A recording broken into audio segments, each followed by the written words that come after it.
discussing this book with you. I see you're wearing your Black Wonder Woman t-shirt. Yes. Superhero. I love it. I love it. I love it. It's super comfortable. Like, I wish I said, you know, I put this on for you, but no, this is a really comfortable t-shirt. That's really even better. I love it. I love it. So, The Freedom Race by Lucinda Roy. Yes. Advanced readers copies. I did. And I know I'm like 1 in a million. Like Aaliyah. Oh man. And I'm afraid to like die on the hill of being like, no, everybody needs to read it. But for me, it was good. Okay. I'll say it. For me, it was really good. Why did you, let's start with why did you enjoy it? Okay, so just like preface here, the book has issues, right? Like we can agree on that. Book has issues, but I think there was enough in here for me where I was like, yeah, okay, I'm with it. So like, let's take like the world building, which was a lot. If you saw like the first 100 or so pages is just like, what is this world? Just understanding the world was complicated. Like I have a crap ton of notes, just trying to figure everything out. But somewhere around halfway through the novel, it all clicked. And then I was able to just let go of it all and just get into the actual story. And I was like, okay, this is interesting. I understand where she went with it. Okay, that's fair. And then I'll pause here. So Lucinda Roy, The Freedom Race. I'll read the back because I'm not very good at making up synopsises. The Second World War, the sequel, came and went in the United States, leaving radiation sickness and fractures too deep to mend. One fraction, the Homestead Territories, dealt with the devastation by recruiting immigrants from Africa and beginning a new slave trade, while other factions stood by and watched. And recruiting being a huge euphemism in this context. G.T. Lottermule was bred and raised in captivity on one of the plantations in the Homestead Territories of the disunited states to serve and breed more quote unquote Muleseeds. There's only one way out, the annual freedom race. First prize, freedom. An underground movement has plans to free Gigi, who unknowingly holds the key to breaking the grips of the territories. However, before she can begin to free them all, Gigi must first unravel the very real voices of the dead. Written by one of today's most committed activists, Lucinda Roy has created a terrifying glimpse of what might be and tempered it with strength and hope. It is a call to justice in the face of an unsettling future. So, yeah.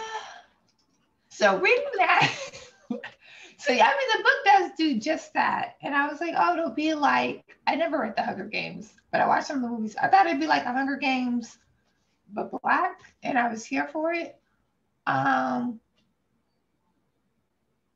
So the modeling after the antebellum South and then putting that in the future was a lot for me. So what did you think about that? How did you wrap your head around it?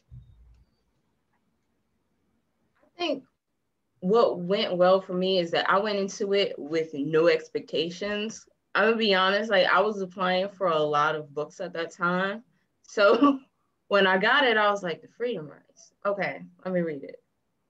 In terms of the antebellum South, I know it was uncomfortable, but I think she did her job in that aspect. Like one, this is Black speculative fiction. So with speculative fiction, you have that question, what would happen if, right? And she definitely proposes that question. What would happen if, you know, the United States broke into 3 factions? And for me, it made sense based on how she broke she broke it up into the 3 factions. That Homestead Territory where we focus in, that's basically the South right now. I have no doubt in my mind that if that scenario were to play out right now in real time, absolutely, they would go back into slavery. It's uncomfortable, but I see it happening, unfortunately. Got it. And I guess maybe that was my thing. I was like, wow. so much would have to happen and not happen for us to literally reinstate slavery, up until the point like they're snatching like Africans and enslaving them and bringing them to the US, right? And it's worse than an apocalyptic future. It's like a complete like going back to some very traumatic times in history. And it's just like, nah, this is impossible. Like people wouldn't like let this happen, right? But maybe that's very naive. I guess you could say that it would be naive, like, okay, who would allow this to happen? But I think she kind of works her way around that when she talks about the independent cities. Like, if you remember in the book, she says something about independent cities, and those are for cities that have predominantly high Black populations. So yeah, you could be in the South, but if you're in Atlanta, you're good. Like she says that it's like Atlanta, DC, there's a couple of the cities in here that, you know, okay, if this were to play out, most of Black people in this city it's not happening. Like that's how she kind of worked her way around it and going to Africa. I know it's still messed up and traumatic. But I think she does work around it. Even if it is clumsy, it's still a decent workaround that somebody could argue for. Right. And I think the difference is like, you know, with Parable of the Talents, there's a part where, you know, Acorn and Olamide, they were also enslaved. And for me, I wasn't like, that would happen. But I guess it's like, you know, that that analogy, how do you boil a frog? You slowly turn up the heat. And so in this case, I felt like you're dumping me in the boiling pot. And I was like, nah, this can't happen. Because I didn't necessarily, in this book, I think it was intentional. There wasn't like the graduations, but you're right. If it's a war-torn country, we're missing resources, we're suffering from radiation. People are looking for resources to rebuild. So yeah. That makes sense. What do you think about the core characters? And I guess we can start with Gigi Lottermule. I was indifferent towards her.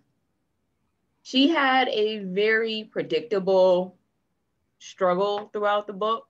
You know, just reading tons of books or analyzing text, you kind of figure out, okay, something great, fantastical is going to happen to this kid.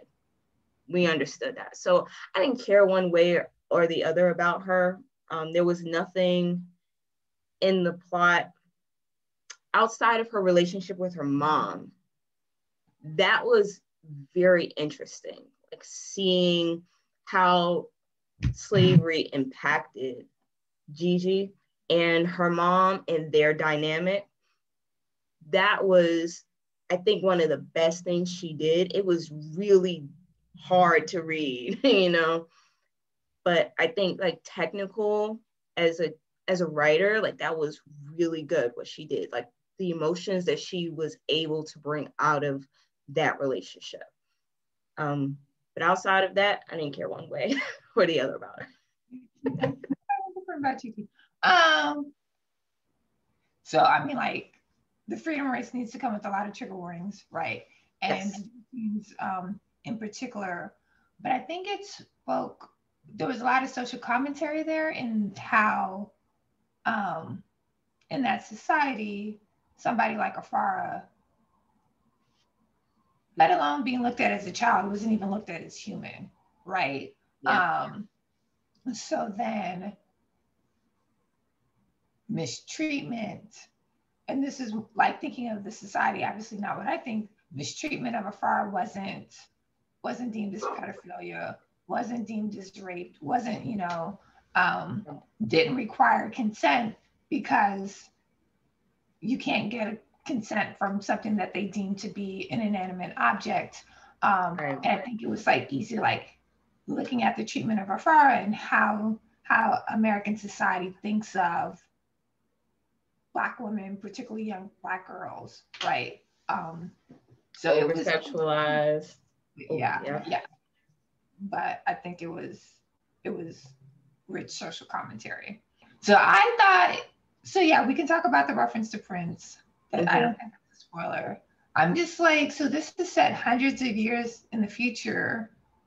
There's a lot of reference to like the antebellum South, like that past, but less of the modern past. It was like, oh, and the one reference we're gonna get to the modern past. I mean, I'm here for Prince, but I was like, oh, it's gonna be like Prince. And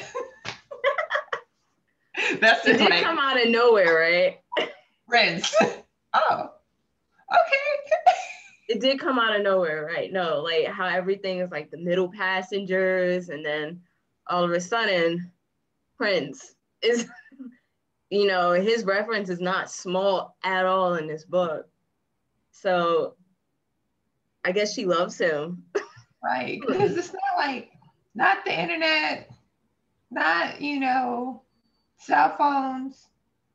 What did you take away from the Freedom Race? And actually, what I'll ask in particular, so Nikki Giovanni, she has a cover quote. You can't see my copy of the book, but now and then a work comes along that makes you wonder whether you're dreaming or reading. And you're not sure it matters which. What do you think of that quote in describing the book? I don't want to interpret Nikki Giovanni's words because I love her. But if I were to, it definitely, it felt like the fever dream of a professor. Like that's how this book was written.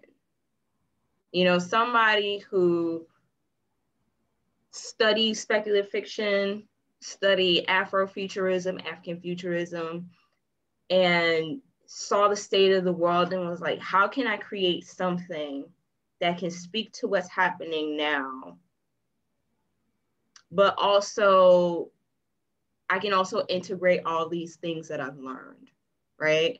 It definitely feels, I forget who I was talking to about this book, and he was like, it felt like a fever dream. And I was like, you know what? You might be right.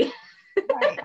And I've said it plenty of times. This book is not for somebody who is like reading this for leisure. This feels like you're walking into a classroom with this, and it's a case study of how speculative fiction works or not works. And I think at the end of the day, that's why I like it, because you can have hours of debate on this book and trying to determine whether or not it's good technically, and then whether it's good aesthetically. You know, if you separate the two, for me, technically, it's good enough to have the debate, right? Aesthetically, I have a lot of problems with it. It's definitely not. It's not the escape. It's not vacation reading. No. But you're right. It is a reading like reading it as a case study. What kind of injustice happens when people decide to do